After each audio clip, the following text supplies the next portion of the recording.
الحمد لله الذي هدانا لهذا وما كنا لنهتدي لولا ان هدانا الله اما بعد. محترم ناظرین، السلام علیکم ورحمۃ اللہ وبرکاتہ. آج آپ حضرات کی خدمت میں باب الیقین والتوکل سے دو حدیثیں انشاءاللہ بیان کی جائیں گی جو بہت ہی اہم ہیں. بسم اللہ الرحمن الرحیم. عن ابن عباس رضی اللہ عنہما ایضا ان رسول اللہ صلی اللہ علیہ وسلم كان يقول اللهم لك اسلمت وبك آمنت وعليك توكلت وإليك نبت وبك خاصمت اللهم إني أعوذ بعزتك لا إله إلا أنت أن تضلني أنت الحي الذي لا يموت والجن والإنس يموتون. متفق علیہ. حضرت ابن عباس رضی اللہ عنہما فرماتے ہیں کہ نبی اکرم صلی اللہ علیہ وسلم کی دعاؤں میں اس دعا کا بھی معمول تھا کہ آپ دعا فرمایا کرتے تھے: اے اللہ، میں نے تیرے سامنے اپنے سر کو جھکا دیا، تجھ پر ایمان لایا اور بھروسہ تجھ ہی پر کیا، اور میں نے رجوع تیری ہی طرف کیا، تیری ہی خاطر میں لڑا. اے اللہ، میں تیری عزت کی پناہ چاہتا ہوں، تیرے علاوہ کوئی معبود نہیں کہ آپ مجھے گمراہ کریں، اس بات سے میں پناہ چاہتا ہوں. آپ زندہ جاوید ہیں، کبھی آپ کے پاس موت نہیں آ سکتی، اور جن اور انس کا معاملہ یہ ہے کہ وہ مرتے ہیں، ان کو موت آتی ہے. یہ روایت بخاری اور مسلم دونوں میں موجود ہے. اس حدیث پاک میں رسول اللہ صلی اللہ علیہ وسلم کی دعاؤں کا جہاں اہتمام تھا، ان دعاؤں میں اس دعا کا بھی تذکرہ آیا ہے. دیکھیے، اسلام ایک ایسا مذہب ہے، بارہا آپ حضرات کی خدمت میں یہ بات آئی کہ وہ کسی بھی میدان میں اپنے ماننے والوں کو اکیلے نہیں چھوڑتا ہے. چاہے وہ فیلڈ چھوٹی ہو یا بڑی ہو، انفرادی ہو، اجتماعی ہو، معاشرتی ہو، جو بھی ہو، ہر چیز میں اسلام کی رہنمائیاں موجود ہیں. اور نبی اکرم صلی اللہ علیہ وسلم سے بے شمار دعائیں، احادیث ادعیہ معصورہ منقول ہیں، جن دعاؤں کا مقصد صرف یہ ہے کہ بندہ اللہ کے ذکر سے غافل نہ ہو، اللہ کی یاد سے غافل نہ ہو. یہی وجہ ہے کہ جب نبی اکرم صلی اللہ علیہ وسلم قضاء حاجت تشریف لاتے تھے تو دعا کا اہتمام کرتے تھے: غفرانک الحمدللہ الذی اذھب عنی الاذی وعافانی، کہ اتنے وقت تک کے لیے جو ذکر موقوف ہو گیا تھا، اس کی آپ نے مغفرت اللہ سے چاہتے رہتے تھے.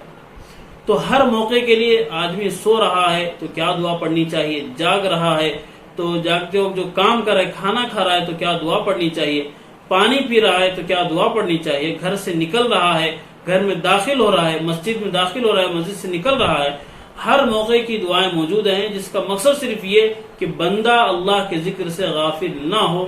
تو یہ بھی دعا جو یہاں پر بیان کی گئی ہیں، دوسرے حدیث میں آتا ہے کہ یہ دعا نبی اکرم صلی اللہ علیہ وسلم سونے سے پہلے پڑھ لیا کرتے تھے. اگر ہم اس دعا کے اندر دیکھیں تو اس کا ایک ایک لفظ ایسا ہے جو ایمان کی پختگی اور یقین کی پختگی کی طرف دعوت دیتا ہے، اشارہ کرتا ہے کہ ہر اعتبار سے اس میں یہ کہا جا رہا ہے کہ میں نے اپنے آپ کو اے خدا تیرے سامنے جھکا دیا، میں ایمان تجھ پر ہی لایا اور بھروسہ میں تجھ پر ہی کیا، اور ہر کام میں رجوع تیری ہی طرف.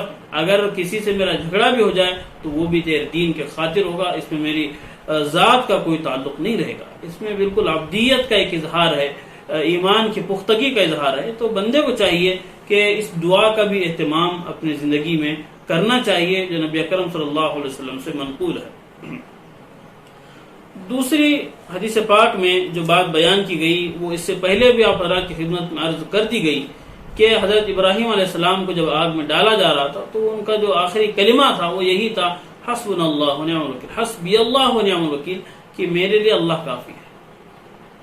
اور وہ بہترین کارساز ہے. یہ یقین کی وہ کیفیت تھی کہ اس یقین کے ساتھ جب ان کو ڈالا گیا تو پھر آگ ان کے لیے بالکل گلزار بن گئی، بالکل ٹھنڈی بن گئی. قلنا یا نار کونی بردن و سلام علی ابراہیم، ٹھنڈی بن گئی اور سلامتی والی بن گئی. اور نبی اکرم صلی اللہ علیہ وسلم کا بھی یہ معمول رہا کہ جب بھی کوئی اس طرح کی بات ہوتی ہے، خاص طور پر غزوہ احد کے موقع پر جب طرح طرح کی باتیں آنے لگی تھی مشرکین کی طرف سے، تو آپ نے وہی فرمایا تھا حسبنا اللہ و نعم الوکیل، بہترین کارگر اللہ ہے، وہی بس ہمارے لیے کافی ہے.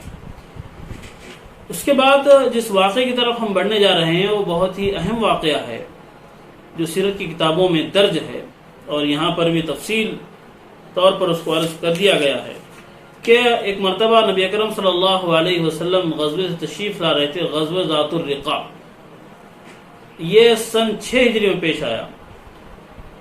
تو دوپہر کا وقت تھا، راستے میں آپ نے پڑاؤ ڈالا. ببول کے درخت ہوا کرتے تھے عرب میں، تو ببول کے درخت کے نیچے صحابہ کے ساتھ آپ نے پڑاؤ ڈالا.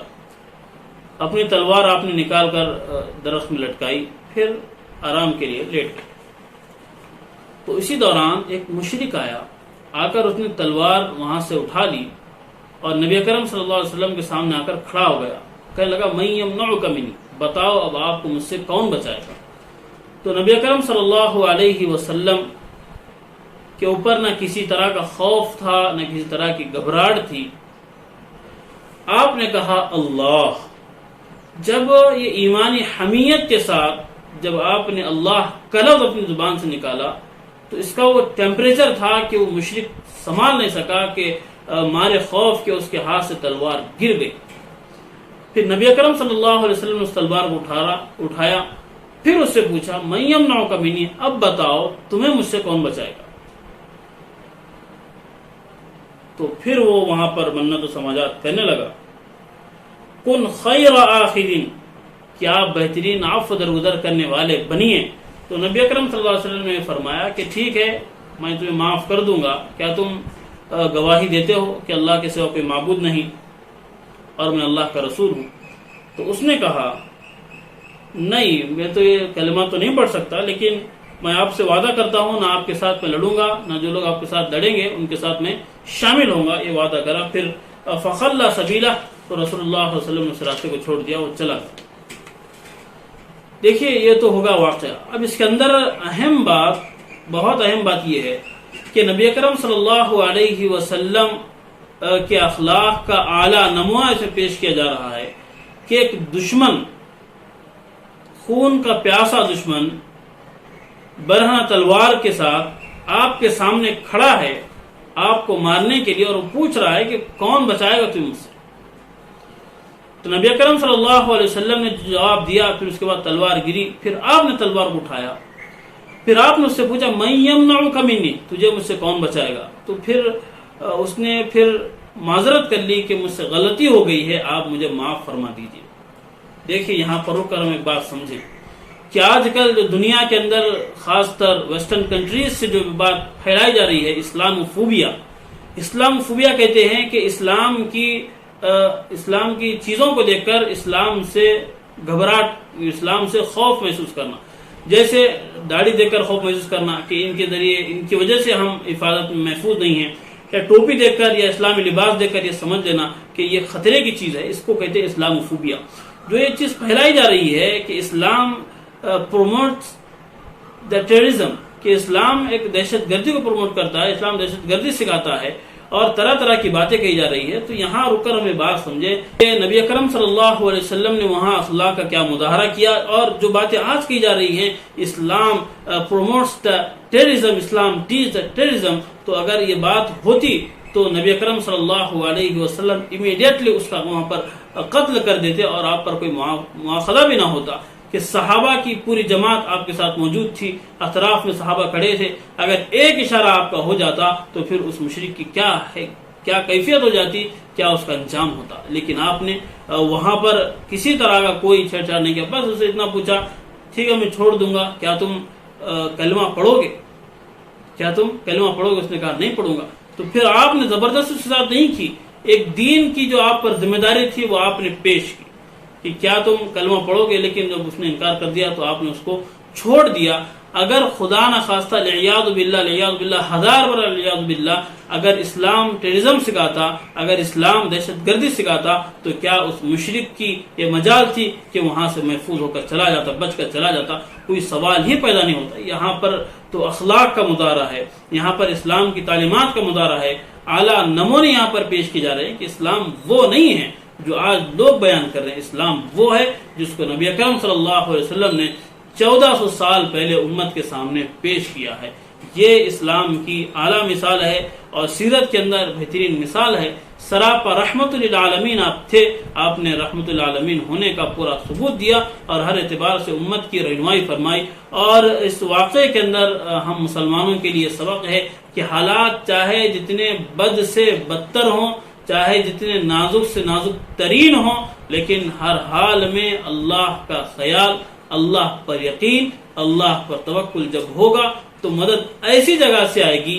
ومن حیث لا قرآن پاک میں آتا ہے جب بندہ اللہ سے ڈرتا ہے، اللہ کا خوف اپنے دل میں رکھتا ہے، وَيَرْزُقْهُ مِنْ حَيْثُ لَا يَحْتَسِبُ، ایسی جگہ سے اللہ اس کا انتظام فرمائیں گے، اس کی روزی کا ہو چاہے دوسری چیزوں کا ہو، بندہ وہم و گمان بھی نہیں کر سکتا۔ تو ضرورت اس بات کی ہے کہ جو سیرت کے اعلیٰ نمونے ہیں ان کو پیش کیا جائے، سیرت کے اعلیٰ نمونوں کو اپنے لیے مشعل راہ بنایا جائے اور ہر اعتبار سے اس پر عمل کرنے کی کوشش کی جائے۔ جب اس طرح کا عمل ہوگا سیرت پر اور آپ صلی اللہ علیہ وسلم کی سنتوں پر، ایک ایک سنت کو لا کر امت کے سامنے رکھا جائے گا، تو پھر جو غلط فہمیاں ہیں، جو غلط باتیں بتائی جا رہی ہیں، جو غلط پروپیگنڈے کیے جا رہے ہیں، وہ تمام دور ہو سکتے ہیں۔ ضرورت اسی بات کی ہے کہ اسلام کی صحیح تصویر، اسلام کا صحیح نمونہ ہم دنیا کے سامنے پیش کریں۔ اللہ سے دعا ہے اللہ کہنے والے کو بھی اور سننے والوں کو بھی عمل کی توفیق عطا فرمائے۔ وآخر دعوانا ان الحمد للہ رب العالمین۔